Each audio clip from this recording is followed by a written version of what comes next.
విధి విధానాలు అలవరుచుకోలేకపోయాడు.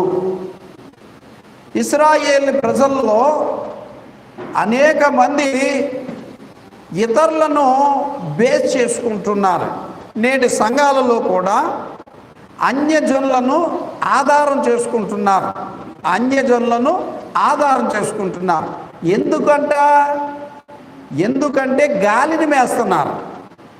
ఎందుకంటే నేను ఒక వాక్యం చెప్పాను అనుకోండి, వాక్యము ఫీడ్బ్యాక్ అడుగుతారు. ఫీడ్బ్యాక్లో బాగాలేదని చెప్తే ఒప్పుకోరు.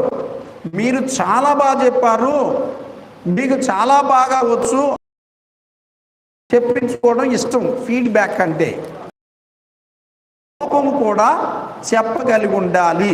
ఫీడ్బ్యాక్ అంటే అన్ని ప్లస్ పాయింట్లలో కాదు, మైనస్లు కూడా చెప్పాలి. ఫీడ్బ్యాక్ అంటే కొంతమంది బస్సుల్లో ప్రయాణం చేసిన తర్వాత మరుసటి రోజుకి మెసేజ్ వస్తుంది, ఫీడ్బ్యాక్ ఇవ్వండి, మీ అనుభవాలు, మీకు మా ట్రావెల్స్ నచ్చాయా లేదా అని చెప్పేసి.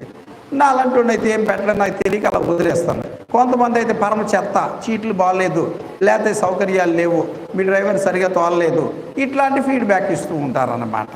ఇప్పుడు బైబిల్లోకి వచ్చేసరికి వాక్యానికి ఏం జరిగిందయ్యా అని అంటే వాళ్ళు కొంతమంది ఎదురుగుండా ఏమి చెప్పలేక పక్కకు పోయి తిట్టుకుంటారు. ఇంకొకరితో చెప్తారు ఫీడ్బ్యాక్ అనేటువంటిది. వద్దు, నేనైతే మిమ్మల్ని అడిగాను అనుకోండి, నిజం చెప్పండి, ఏం పర్వాలేదు, మనకు కావలసింది రూటు. ఆ రూటు కూడా దేవునికి నచ్చి దేవుడు మెచ్చేటువంటి మార్గములో ప్రయాణించడము. గాలిని మేయటం కాదు, పొగడ్తలను ఆస్వాదించడం కాదు, గొప్పలు చెప్పుకోవడం కాదు. మనం ఎపాటి వారమో, మనం ఎంతటి వారమో, మనం ఎక్కడి వారమో, ఎలాంటి వారమో అది మనము గుర్తు చేసుకుని ఏ బండ నుంచి చెక్కబడితమో, ఏ గుంట నుంచి త్రవ్వబడితమో అది గుర్తు చేసుకోమని. దేవునికి మహిమ కలుగుగాక, దేవునికి మహిమ కలుగునుగాక. కనుక ఇలాగూ ఈ హోషేయ ప్రవక్త ద్వారాగా ఇశ్రాయేలీల ప్రజలను, ఎస్పెషల్లీ ప్రత్యేకించి ఎఫ్రాయిమును హెచ్చరిక చేసింది. ఎవరి కోసం? నా కోసమే. ఎవరి కోసం? మీకోసమే. ఎవరి కోసమో?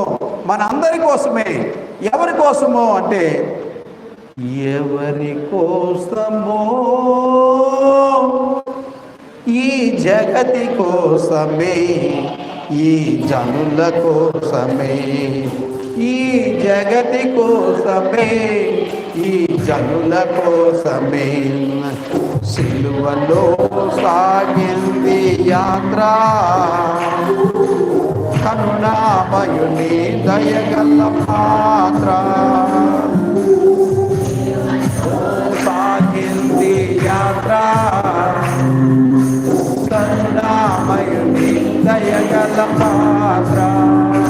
ఎవరి కోసం? ఇప్పుడు ఇశ్రాయేల్ చరిత్ర ఇశ్రాయేల్ కోసమే. కానీ ఇక్కడెందుకు చదువుకుంటున్నాము? అది ఇప్పుడు మనం దేవుళ్ళలో ఉన్నాము కాబట్టి మనకు కూడా ఆ జాగ్రత్తలు అవసరమే. పండుగలు అన్ని దేశాల్లోనూ ఉంటాయి, పండుగలు ప్రతి జనాంగానికి ఉంటాయి. మనము పండుగ ఆచరించవలసింది కేవలము రక్షకుని బట్టి మాత్రమే, రక్షణను బట్టి మాత్రమే పండుగ ఆచరించాలి. ఇప్పుడు మాలాంటి వాళ్ళకి పుట్టినరోజుల గురించి ఆలోచిస్తే మాకు జన్మతః వచ్చిన పుట్టినరోజు కాదు మేము ఆలోచించేది. ఆత్మ తరహాలోంచి వచ్చినటువంటి పుట్టినరోజు ఉంటుంది. బార్న్ అగైన్, తిరిగి జన్మించుట. ఏంటది? తిరిగి జన్మించుట. తిరిగి జన్మించడం వల్ల ఒరిగేది ఏంటి అంటే, తిరిగి జన్మించిన వాడు నా యొద్ద నివసించినట్లు మీకు స్థలము సిద్ధపరచ వెళుచున్నానన్నాడు. చూశారు యేసయ్య? ఆ స్థలములో, నేనుండు స్థలములో మీరుండులాగున, యేసయ్యతోనే ఉండేలాగున తిరిగి జన్మించింది చేసుకోండి. ఎవరైనా అయితే, అయ్యా నేను ఫలానా రోజున మారు మనసు పొంది రక్షణ కొరకైనా మరి యేసయ్య నామములో నేను బాప్తిస్మం పొందాను, అది దానికి ఒక ప్రార్థన పెట్టుకోండి.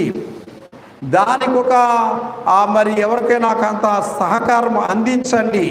తిరిగి జన్మించుట అనే దానికి ఉన్న వాల్యూ చాలా గొప్పది. మొదటి జన్మను కాదంటే మన జన్మకు కారకులైనటువంటి తల్లిదండ్రులను సన్మానిస్తున్నామా లేదా? సంబరాలు చేయటానికి బయలుదేరుతారు, ఇంట్లో తల్లి దగ్గర ఒక మాట